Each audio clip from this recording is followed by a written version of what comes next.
حرحرتي أنت هذا دروغ أصلا كيانا لي تروح أوضرتي مركو قال عيوه دي عرفت أي حرحرتي كرسي ماشي كل دعي كل حرحرتي من دو سوقات ومركو إنها صافر وصول ناحي تري هاينيو أنا يقفوا عن لي حسابي لما أبوه على نهي كبديه قلبات من تانو صوت دش عن ربع كبديه أداب الدشي وحاول دشي يساوبته ودشي يساو كدشي أنت بإنا إيش راح تقوم بهانا حديك لهته نفتح قرافنا محوك جواب ولا الكت قسم بالكالي اللي يست السلام عليكم ورحمة الله وبركاته وأني مركلته قصة أيضا وقصة عجيبة وربا قصة كدرنت هذا فيش وردتك بلا آدنك إلا الشأن اللي بالله دونك إلهي الله أبورا مركا خاركوت أنسلها سبحان الله قصة أنا وحيتها هاي حتى قالوا كوروين هاي نينا إسقبي أو مدة إسقبي هدي إسدابين هدي إسبتال تكين هدي ميل كلا تكين هدي قرآن إسسارين هدي وحول بصميين وليه أولاد بسيوي هذا نوحي آدين محليه جري حراسة أغانتا الميتين كسوات سنين المير حتى ملان قوعان لبضو وحي كوغانو حدهن إلهي انتبك لنا خلاص واسكرافينا سيدنا اسكولو جوغينا الحمد لله ودالن إلا سافرازين أيغا سيدا اسكي قناحسن سيدا اسكولو جوغين أيا مالما كمد هويدا انتو تمدتر هويوي واكو رياضي واكو برياهي تري هادا نقلينك ugu dambeeyay qaliinkaas aad u baahan tahay mar hooyo su ilaahi awlaad baariyo qeyr qabto ku siiyo anna waan ku riyooday inaad awlaad caafimaad qabto oo saalax inuu ilaahi ku siinayo markaan la warkeyga maqal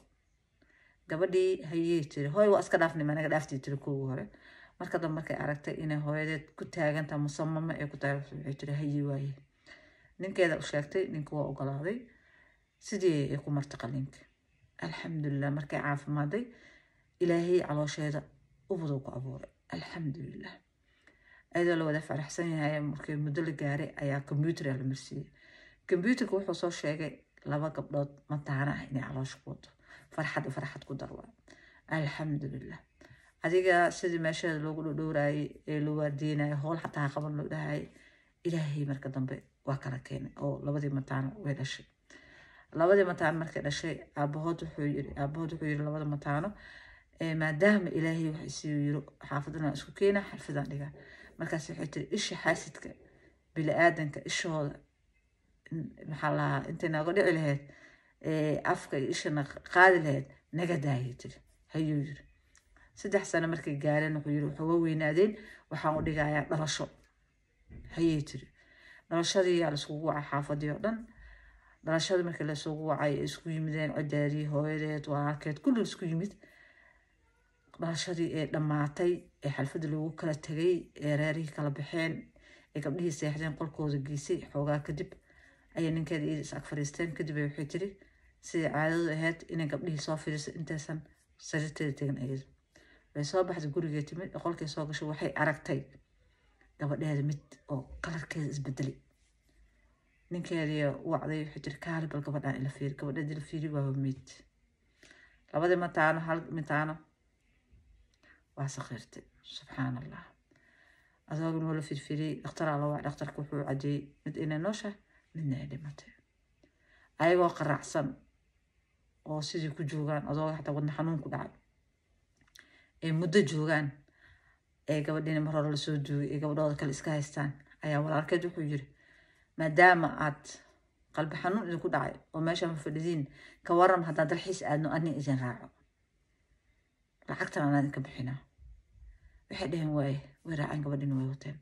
yani markay dalxiisa la aado aragtay meel dabaala jirto dabaashii wuxuu dhahay gabadha yareed anaa la galay waa walaalkeed oo nin weyn oo 20 jir ah hayay tiri gabadhii biyaha la galay xoogaa markii la joogin waxaa arkay meesha bas la qaylinay bas gabadhii meed oo tii kala saqiirtay tii dhima herti waaya oo saqiirtay oo gacanta ku wada subxaan allah cidii isla naxeen ilmahan aabahood naxtinka oo naxay wadnihiya istaagay wadna xanuun oo ku dhacay wuu ku dhintay gabadha dhashayne waxay noqotay qof qafiiftay isbitaalka waxaa la geeyey waalida hooyadeedne kabacdigeed iyadana naxtintii waxaa la yidhi waxu dhimeen iyadana wadnihiyaa joogsaday allahu raxmado meeshiyaa kusoo hiray ayada iyo walaalkeed banaanku jooga iyo iyadoo isbitaalka waalida ku jirto markay xoogaa ku jirto ay soo roonaatay ayaa walaalkeed oo villo adduunyo lacagta baabuurta oo kala wadayaabiis ayaa walaalkeeda kasoo baxsaday isbitaalkii markay roonaatay gurigu keenay jira xoolahan intee ka keentay wuxuu yiri xoolahan wuxuu yiri dhaxalkii ayaan xoogaa shaqo ku galay dhaxalkii aan hooyo aabba ka dhaxalnay aday markaa isbitaalka gashay dhaxalkii bulaalay xoolahan ilaahay ka dhigay alxamdulillah iska joogtaa guriga maalin maalmaha ka mid ayaa waxay aragtay asagoo telefoon ku hadlayo weligeed ma dhegeysan jirnay laakiin maanta dhageheeda intuu hadal ku dhacay ay sii dhegeysatay asagoo dhahayo ma iga dhaaftiin wax soo dila ay tirahdeen waa soo dilaa wax soo dil waa soo dilaa bas xataa heer waxaa igaasisay inaa labada gabdhood inaan soo dilo marka labada gabdhood oo saqiirada ahaa markaan soo dilaayay aniga markaas ka bacdi aan go-aan gaarib inaan wax kala dilin maanta wax soo dil ay jirto wax ma soo dili kara iga daaya waxay labadan gabdhood oo saqiirada ma gabdhahaagiya kole waa gabdhahaagi waa u fikirtay waxay samaysay daroogada asaga ilan darooga iyo qashna walaalka iska daba wadaaya daroogada naftigiis oo guriga keenay inta u qastay yaa cabitaan ugu dartay oo markuu caawiyo kala dhacay kursiga galeen ee xirxirtay mindiyaalka waaweynku hilibka lagu jarjartana inta usoo afaystay oo soo qaadatay markuu soo naaxay waxay jiraaye adaanku sugaya ma soo kacday suuraha iga fur maxaa xirgaan igu xirxirtay labo inaan nafta ku dhaafiyo in wixii jiro aad ii sheegtid waana ogtay tirnaa qof waalanaha imsuntaan waalida igu jirto maaha aniga qof waalanaan ahay hadda iga soo bixisho meesha waalid caadiya dhigu celina qof igeenaayo xabsi mase idilaayo ma jirto inaa qof waalanay ku dishay labo in naftaada haddaad rabtid runtii ii sheegtid haddaa naftaada rabin inaan ku dhaafsiiyo sheeg gabdhahaygii maxaa ku samaysay wuxuu yiri gabdhahaagii yiri haddaan runta ka hadloo yiri anaa dili sababtaa u dishay maxay tahay marka gabdhahaygi waxaan u dili yiri aniga qolo daroogeystaan galay daroogaan gadgadaa qoladiina nin sixroolay ku xiran yihiin ninka sixroolahan wuxuu soo sheegay in aniga laba gabdhoodoo yaryar ya walaashay inay dhashay intaan walaashiisa labada gabdhoodoo la raadinaya in la dilo walaashiisaab dhashay marka labadaas gabdhoodoo lasoo dilin xoolaha iyo maalka iyo daroogada iyo waxaa raadinaysiin ma idin samayn karno marka ninka sixroolaha weynka ahaay wuxuu yiri labada gabdhood wiilkan walaashii dhashay waanu soo dilaa marka habeenkii aad qabteen dhalashada gabdhaha loo dhigaa 3 sano buuxinayeen ayaanba wuxuu yiri marka qolka geliso soo seexis gabdhaha mid ayaan barkan ku soo dilay marka mid dhimata aan arko yiri qalbigayga waa isiibay mid kale inaan ku dilo marka wuxuu yiri naxtintii ahays aan la qortay mid labaad waxaan islahaa yiri bas waa mid daadish oo iska ka dhaafi doonaan waxay dhaheen yiri mid waa soo dishay waana mid kale soo dishaa muddo waxay daba socon mid kale waana soo dishaa marka dambe waxaan go'aan ku gaaro yiri inaan idin dhaho yiri waxaan idin geenaa meel dalxiis jawiga soo bedeshta sadmada idin heshay naxtinta shoogi wixii dhan akroonatiin idinkan daacada u maleysin maadaama aan lacagta idinka bixinayo marka idin geeyna aan dhahayn gabadha waa la galaa biyaha waaskadane oo ku jiisa u dhimato subhanallah markay dhimato waxaa isaga dhigo yiri biyaha inuu ku fakato gabadha ya marka saasan ku dilay anigana ma rabo inaan dilo laakiin lacagtaan shaydaan waa lacagta ay qaaday lacagta la ii sheegay malaayiinta aan helay ayaa ay qaaday naaqwaalna ibnu gabadhaan hooyo waxa ogtay hooyo oo ewel ilmaheeda ku shoogtay oo haddana lidii ilmahaagii anay baaba dilay lacag darteedana u dilay maxaa soo bileedahay ewel bay waalneed maho tooreedii ay qabatay intay qabatay jubde biliiskii wixii markay yimideen guri shaqaalaa jooga shaqaalihiis la qayliyay biliiskii wixii yimideen ee gabadhii la wadan waxaa la geliyey meesha dadka waalid waxaa la waalanta dhaqtaradeeda markay soo ranaato qofka dhaqtaruu leeyahay dhaqtarkaa wareysanaya dhaqtarka wareystay ayaa ka qortay marka meesha waxay say ka bilaabatay markay soo ranaato say u bilaabatay ya historigeeda iyo meesha ku dhamaatay ayadaa sheegtay walaalkeed inay saas u dishay ayadaa sheegtay ilmaheeda saas loo dilay ee ku waalateen